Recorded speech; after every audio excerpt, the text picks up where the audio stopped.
আমরা যে সম্পর্ক নিয়ে এত বড়াই করে থাকি, এই ধরো না, সব থেকে সুইট অ্যান্ড কি বলবো ডিলিশিয়াস সম্পর্ক ভাই বোনের সম্পর্ক।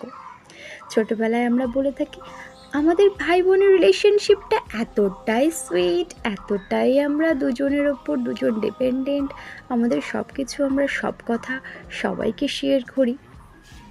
সেটা না ছোটোবেলাতেই সম্ভব হয়। একটা সময় কেটে যাওয়ার পর সেই সম্পর্কটা জাস্ট একটা কাচের পাত্রকে ওপর থেকে ফেলে দিলে যেইভাবে ফেটে চুরমুর হয়ে যায়, ঠিক সেই সম্পর্কটা সেভাবেই চুরমুর হয়ে যায়। এখন যদি বলি কেন,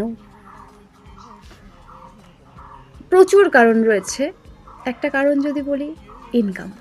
most one of the important reason, income. এই ধরো দুই ভাই হতে পারে, এক ভাই কামাই করছে 10 টাকা আর এক ভাই কামাই করছে 2 টাকা, ব্যাস এই তো 8 টাকার ডিফারেন্স।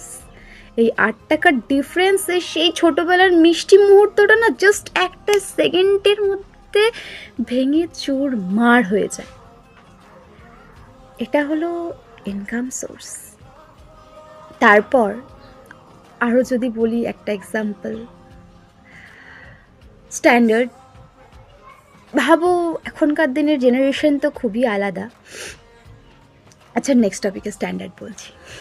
তো কোনো সম্পর্কই না আসলে, সব কিছুই ঠুনকো, সময় পরিস্থিতির চাপে সব ভেঙে চুরমার হয়েছে।